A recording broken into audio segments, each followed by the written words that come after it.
Assalamualaikum warahmatullahi wabarakatuh. Pada malam yang sepi di desa terpencil, seorang pemuda bernama Raka sedang dalam perjalanan pulang dari rumah temannya. Saat melewati kuburan tua di ujung desa, ia merasakan hawa dingin yang tiba-tiba menyergap, membuat bulu kuduknya berdiri. Tanpa sadar, langkah Raka melambat ketika ia mendengar suara lirih dari arah kuburan. Suara itu seperti seseorang yang berbisik pelan, namun penuh kesedihan. Penasaran, Raka mencoba mendekati sumber suara, berharap itu hanya angin malam yang berdesir melewati pepohonan. Namun, semakin ia mendekat, semakin jelas suara itu terdengar. "Apa ada orang di sana?" tanya Raka dengan suara bergetar, menahan rasa takutnya.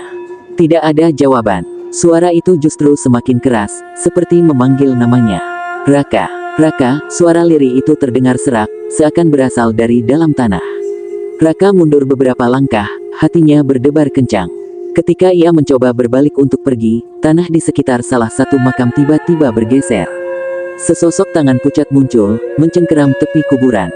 Raka terkejut dan berteriak, mencoba berlari menjauh, namun tubuhnya terasa kaku. Sosok itu perlahan naik, menampakkan wajah pucat dengan mata cekung yang menatapnya kosong. "Raka, tolong aku!" Suara itu terdengar lirih namun penuh penderitaan. Dengan gemetar, Raka bertanya, Siapa kau?" Sosok itu menjawab pelan, "Aku dulu adalah sahabatmu, yang kau khianati." Seketika, Raka teringat akan kejadian beberapa tahun lalu saat ia terlibat dalam pertikaian dengan sahabat lamanya yang meninggal secara misterius. Tanpa sadar, air mata menetes di pipi Raka. Sosok itu terus mendekat sambil berkata, "Aku tidak akan pernah bisa tenang sebelum kau menebus kesalahanmu." Dengan sisa-sisa keberaniannya, Raka berteriak, "Maafkan aku." Sosok itu memudar perlahan, meninggalkan desis lirih di udara malam. Sejak malam itu, Raka bertekad untuk menebus dosanya. Namun, tiap kali ia melewati kuburan tua itu, ia tetap mendengar suara lirih memanggil namanya, suara dari kuburan yang tak akan pernah membiarkannya lupa akan dosanya yang kelam. Setelah kejadian itu, Raka dihantui oleh perasaan bersalah yang mendalam. Setiap malam, ia terbangun oleh mimpi buruk di mana sahabat lamanya berdiri di tepi kuburan, memanggil namanya dengan suara yang semakin lirih namun menyayat hati. Mimpi itu terasa begitu nyata hingga ia bisa mencium bau tanah dan mendengar desah nafas sahabatnya yang penuh penderitaan. Pada suatu malam yang sama kelamnya, Raka memutuskan untuk mencari pertolongan. Ia pergi ke seorang dukun tua yang terkenal bisa berkomunikasi dengan arwah. Setibanya di rumah dukun tersebut, Raka menceritakan semua kejadian yang ia alami.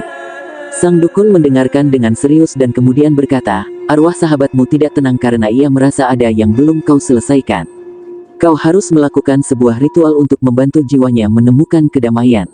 Dukun itu menginstruksikan Raka untuk datang kembali ke kuburan sahabatnya pada tengah malam dengan membawa sesajen dan mengucapkan permohonan maaf di atas makamnya. Namun, ada satu syarat, Raka harus benar-benar ikhlas dalam permintaan maafnya. Malam itu, Raka kembali ke kuburan dengan hati berdebar. Angin malam yang dingin menusuk kulitnya, seakan-akan mengingatkannya pada dosa-dosa di masa lalu. Sesampainya di sana, ia meletakkan sesajen di atas makam sahabatnya, kemudian berlutut dan berdoa. Namun, baru saja ia memulai doanya, suara lirih itu muncul lagi, kali ini tepat di belakangnya. "Raka, kamu belum sungguh-sungguh." Suara itu terdengar lebih berat dan menyeramkan. Raka membalikkan badan dan melihat sosok sahabatnya muncul, kali ini dengan wajah penuh luka dan mata yang meneteskan darah. Dengan gemetar, Raka mencoba berteriak, "Aku menyesal. Maafkan aku, tolong lepaskan aku dari rasa bersalah ini." Tapi arwah itu hanya menatapnya dengan sorot mata yang dingin dan berkata, "Penyesalanmu tidak cukup. Kau harus membuktikan ketulusanmu." Tiba-tiba, angin berhembus kencang dan menerbangkan sesajen yang dibawa Raka. Semua lilin yang ia nyalakan padam, dan malam itu berubah menjadi lebih mencekam. Raka merasa ada yang menyentuh pundaknya dan membisikkan kata-kata yang tak ia mengerti. Namun, suara itu seolah menyiratkan pesan bahwa untuk benar-benar terbebas, ia harus mengakui dosa-dosa lamanya di depan orang-orang yang mengenal sahabatnya. Raka pulang dalam keadaan terguncang, tapi ia tahu apa yang harus ia lakukan. Keesokan harinya, ia menemui keluarga sahabatnya dan mengakui kesalahannya dengan berlinang air mata. Ia menceritakan bagaimana keegoisannya di masa lalu menghancurkan persahabatan mereka hingga menyebabkan kematian sahabatnya. Malam setelah pengakuannya, Raka bermimpi lagi. Kali ini, ia melihat sosok sahabatnya tersenyum tipis, wajahnya lebih damai dan tenang. Dalam mimpi itu, Sahabatnya berkata, "Terima kasih, Raka. Sekarang aku bisa pergi dengan tenang." Saat terbangun, Raka merasa lega untuk pertama kalinya.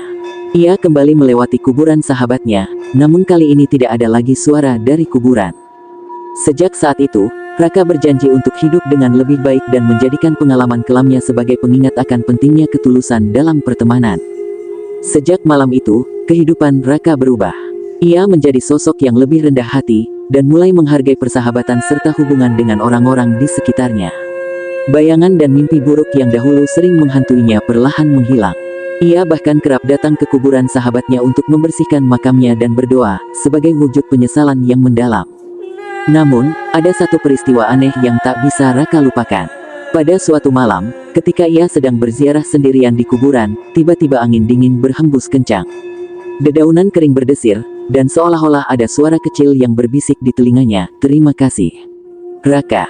Raka berhenti sejenak. Ia tahu itu suara sahabatnya, tetapi kali ini bukan suara penuh kesedihan atau kemarahan, melainkan suara yang tenang, damai, dan penuh penerimaan.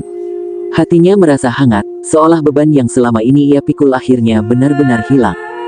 Kisah Raka menjadi legenda di desa tersebut, sebagai pelajaran bagi mereka yang masih hidup tentang arti penting sebuah penyesalan dan kejujuran. Para tetua desa sering bercerita tentang bagaimana Raka berani mengakui dosa dan memperbaiki kesalahan, walau ia harus menghadapi arwah sahabatnya sendiri. Suara dari kuburan itu tak lagi terdengar, seolah-olah arwah sahabatnya telah menemukan kedamaian abadi. Dan Raka pun hidup dengan hati yang lebih damai, meneruskan hidupnya tanpa bayang-bayang masa lalu, namun dengan ingatan akan sahabatnya yang ia hormati dan ia hargai sampai akhir hayatnya.